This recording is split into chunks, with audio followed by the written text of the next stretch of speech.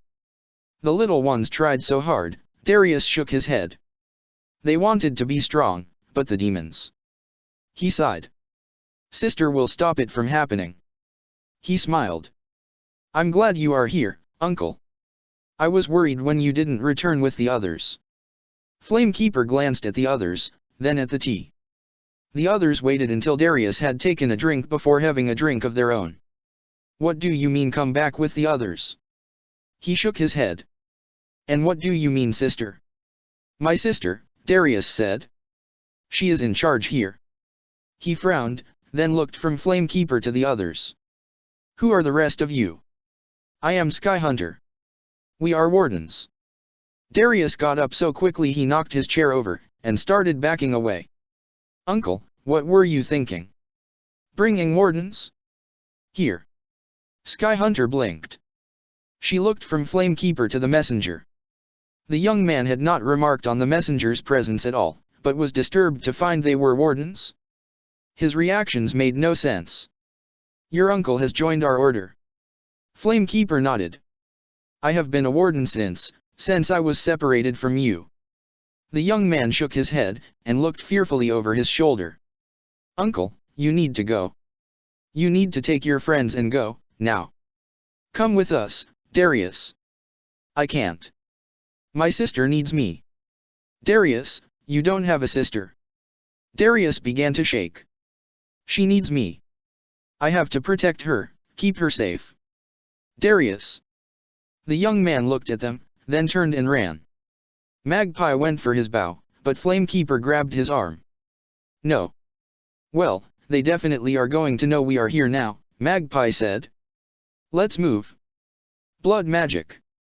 Keenan asked Emery. Emery sighed. Most likely. They had retreated into the catacombs.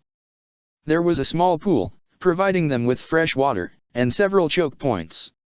They could hold their position for some time, if it became necessary. And in a pinch, he was carrying a couple of Dworkin's toys.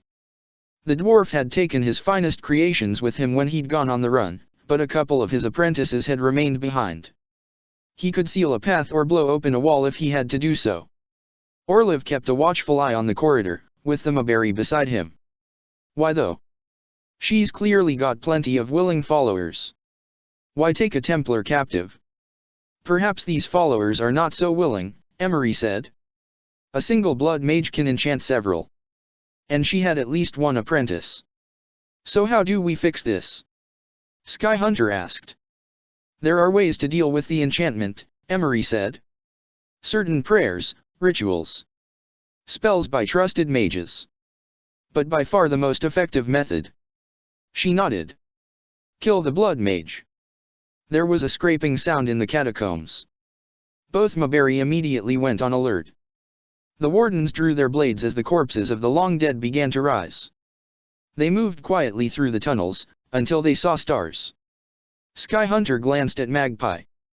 If you fly, how long before you can send word? He considered. Back through the swamp, 4 days. The elven settlement is east, the village north. Which way? We came from the north. They will likely expect that. East it is. Good luck. He saluted, scanned the area quickly, and then was moving. He was gone from sight only a minute later, and gone from her senses only a few moments after that. She sniffed the air, then directed her pack to the south. They couldn't risk a fire.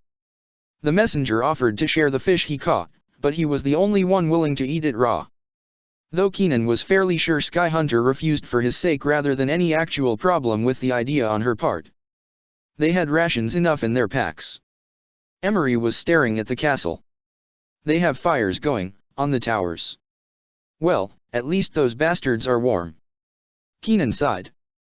He glanced up at Sky Hunter. Thoughts? They are preparing for something. Sky Hunter narrowed her eyes. 4 days until he finds help. A week, perhaps more, until help can arrive. You think it might be too late? In that time, they could finish their task, or move their lair again. She shook her head. It was chance we found them this time. I wish you weren't right about that. He shook his head. At the very least, we need more information for the reinforcements to go on. Carefully, they crept back into the catacombs. There were few cultists for a space as large as the ruins, and they were able to avoid the guards easily. Sky Hunter signaled to her pack, and they moved upwards. She ducked back as a guard passed, then continued. Her hand went up in a gesture of warning as she heard voices. Into the swamp. If that's true, we'll need to be moving. She said no. The ritual is nearly complete. Once she unlocks the sphere, nothing will stop us. Then the child survived. They were out of earshot a moment later. Sky Hunter turned and looked at her mate. He nodded. Somewhere, a child was in serious danger. The 2 guards on watch died quickly to the blades of Sky Hunter and Emery, and were quickly dragged out of sight. Emery stripped off the keys, and unlocked the door. Inside was a young girl, not much older than 7. She looked chastened, and blinked up at them in surprise. Who are you? We are friends, little one. We've come to get you to safety. The girl nodded, and let Keenan take her hand. Carefully, they made their way back out the way they had come. Sky Hunter held up a warning hand. The way was blocked by risen corpses. They moved down a different corridor. This one took them towards the center of the ruins. Sky Hunter was starting to signal them down another path when a woman's voice, unnaturally loud, split the air. Wardens. They turned to the direction of the sound. An elven woman stood on a balcony, looking down at them. She was dressed in robes reminiscent of a keeper, and carried a staff carved with a serpent motif. Keenan heard Emery hiss. That's her? He asked. Yes, the former Templar replied. That is her. She tapped the staff against the ground. You were not invited here, wardens. And you are taking what does not belong to you. Immediately, both Sky Hunter and Emery shifted to block her view of him and the child, granting cover. The messenger stood to his side, shield at the ready. The elven woman merely laughed. Come now, there is no need for hostility. Clearly, this has all been a misunderstanding. Lay down your arms, and you will not be harmed. She is not being truthful, the messenger said. Got that, Keenan replied. The woman narrowed her eyes, then gestured. A moment later, 2 of the cultists came forward, dragging Orliv between them. As I said, wardens. Lay down your arms, and I will tell my men not to harm you. She gave Orliv a pointed look. Or your companion.